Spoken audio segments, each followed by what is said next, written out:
two boys. Same blood, same last name. Technically, one of them will, barring the unthinkable, be crowned King of the United Kingdom one day. The other has spent most of his life on a quiet street in California, riding a bike past avocado orchards, with almost no idea what it's like to stand on a palace balcony and wave at a crowd of thousands. They are cousins. First cousins, and for most of their lives, they've been closer to strangers than to family. But that's about to change, because this month, something happened that royal watchers have been speculating about for 6 years. Prince Harry and Meghan Markle are packing up their life in Montecito and moving their children back to Britain, which means, for the first time in years, Prince Archie and Prince George could actually be in the same country. So today we're going to break down exactly who these two boys are, how their lives ended up on such wildly different paths, what's really going on behind the family rift that's kept them apart, and whether this move could finally bring them together or just bring a new chapter of tension to the world's most watched family.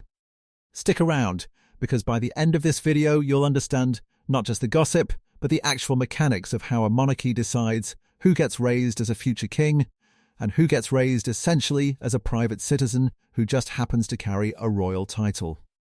Let's start with what actually triggered this video, because this isn't old news dressed up as new, this is genuinely fresh.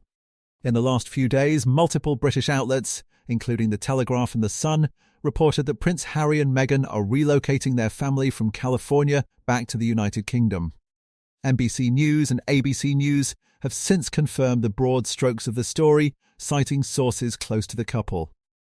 According to that reporting, Archie and his younger sister Lilibet have already been enrolled in British schools set to begin in September, meaning, practically speaking, the family could be back on British soil within weeks of this news breaking. This is a genuinely significant shift. Remember, Harry and Meghan left the UK in early 2020 in what the press nicknamed Megxit and settled in Montecito, California, later that year.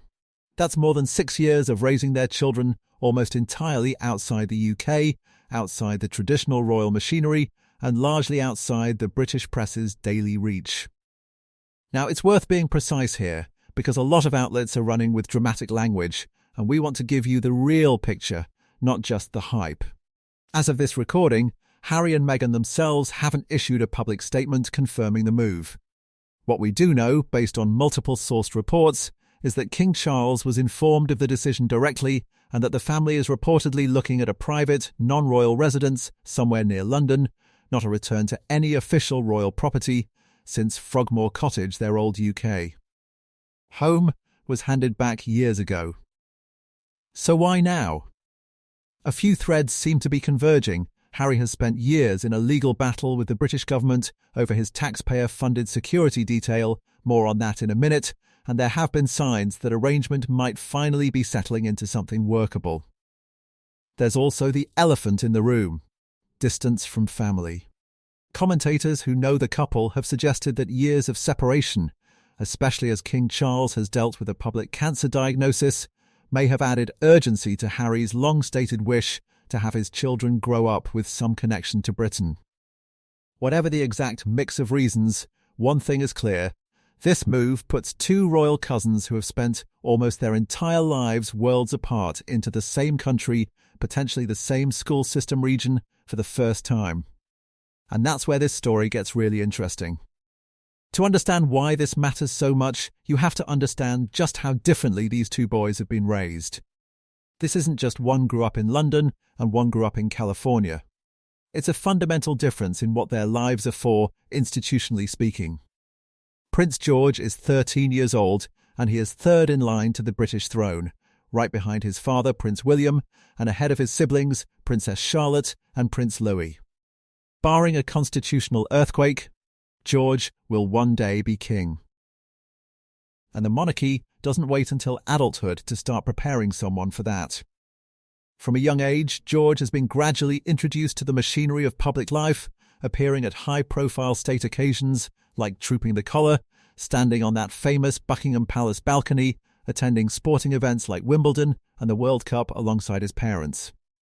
He's being raised inside what you might call the operating system of the monarchy, Protocol, public duty, media training, security, tradition, all of it layered on gradually, year by year, so that by the time he's an adult, none of it feels foreign.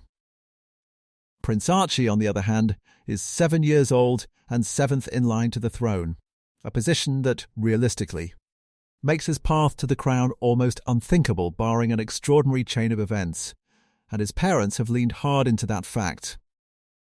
Since the family settled in Montecito, Harry and Meghan have kept Archie almost entirely out of public view. No school photocalls, no formal royal engagements. Occasional glimpses, a birthday photo here, a Christmas card there, but nothing like the structured public rollout George has experienced. Until this year, most of what the public has seen of Archie has come through his parents' own carefully chosen releases, not through official royal channels. Now think about what that actually means day to day. George's classmates know exactly who he is, and so does the world watching Trooping the Colour every June. Archie, until now, has largely been able to walk into a room as just a kid. A kid with royal blood, sure, but not a kid who's been trained since toddlerhood to wave at a crowd or shake a stranger's hand on camera. Neither path is inherently better, and we're not here to make that call for you, but they are genuinely, structurally different childhoods. One is being built, brick by brick, into a future head of state. The other has been deliberately shielded from that entire machine. And that gap is exactly why this move matters so much.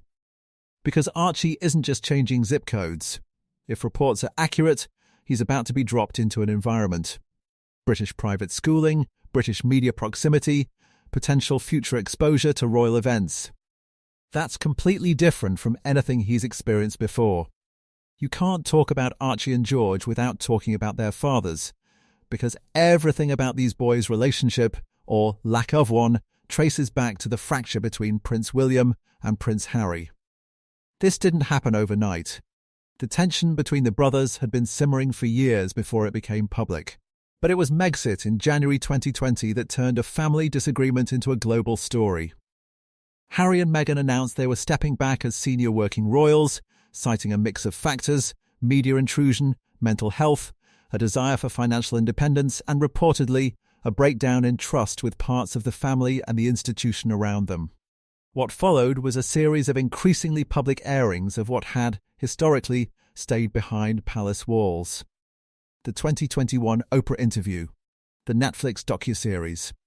And then, in 2023, Harry's memoir Spare, which didn't just hint at tension, it detailed specific arguments, including a physical altercation Harry described having with William.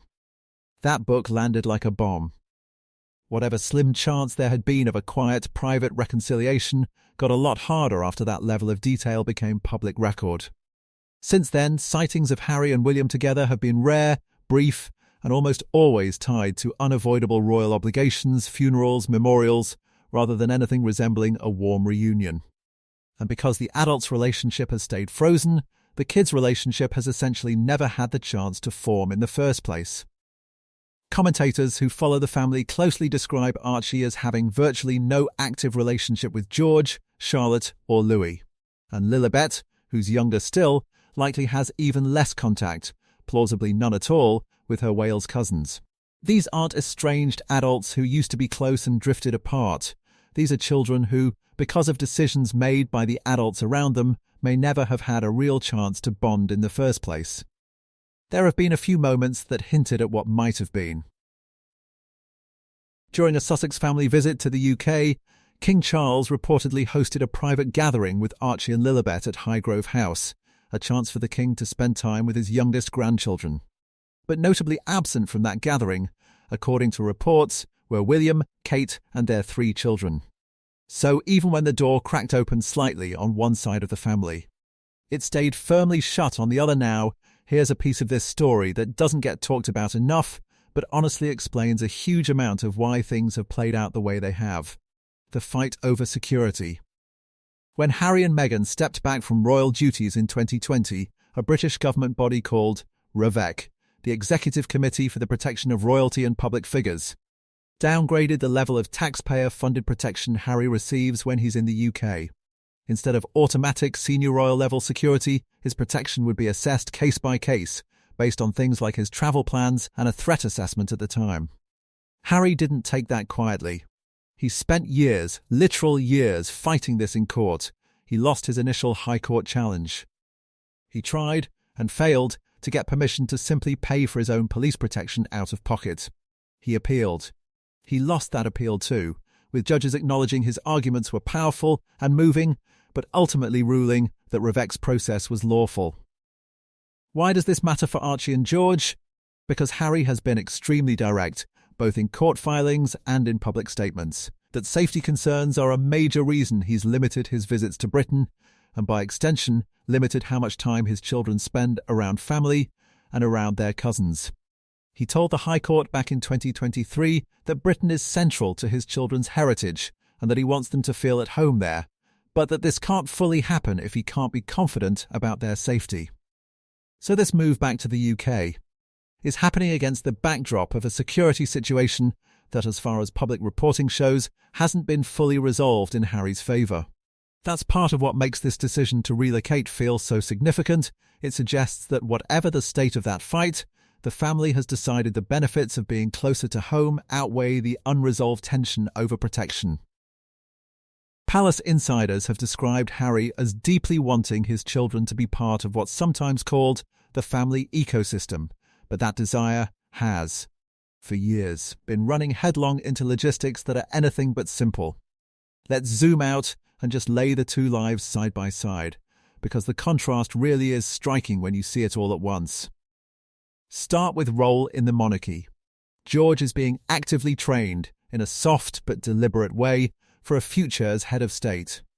Archie holds a royal title, but has functioned, for practical purposes, as a private citizen for most of his life. Then there's education.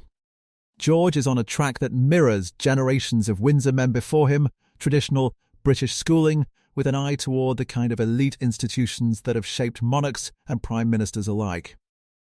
Archie has been in American schooling up to this point and is now, according to reports, transitioning into a British private school, a genuinely new environment for him, socially and culturally. Public presence is maybe the starkest contrast. George shows up at state events, sporting fixtures, and royal calendar staples with real regularity. His face is one the British public, and frankly the world, recognises on sight. Archie's public exposure has been minimal and tightly managed, mostly limited to the images his parents choose to share. And then there's the extended family network itself. George is growing up surrounded by a tight circle of working royals, grandparents, aunts, uncles, cousins on his mother's side, a whole ecosystem of people who show up at the same events, the same holidays, the same institutional milestones.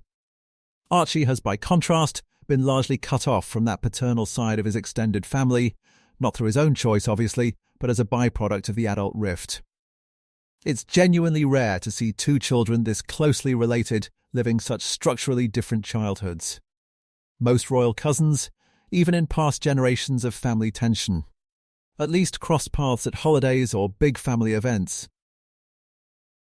Archie and George have essentially been living in parallel, same bloodline, same last name in the broadest sense, but almost entirely separate worlds.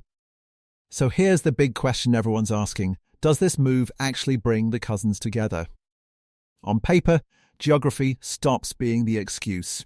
If Archie is starting school in the UK this September, he's not an ocean away anymore. He's a train ride, maybe even a short drive, from Kensington and Windsor. That alone removes one of the practical barriers that's kept these kids apart. But geography was never really the main obstacle. The relationship between William and Harry is. And nothing in the reporting so far suggests that relationship has meaningfully thawed. Royal commentators have been cautious about predicting an instant reunion between the cousins, and honestly, that caution seems warranted. Kids don't independently arrange playdates across royal households. Their parents do, and those parents still, as far as we know, aren't in regular contact. That said, proximity does change things in subtle ways. Shared school runs, shared social circles among British upper-class families, shared appearances at big national moments, These are the kinds of things that create opportunities for contact, even without a formal reconciliation. It's entirely possible Archie and George could end up at the same event, the same wedding, the same funeral, simply because they're now both living in the same country and moving in overlapping social worlds, even if their fathers still aren't speaking much. There's also the king to consider.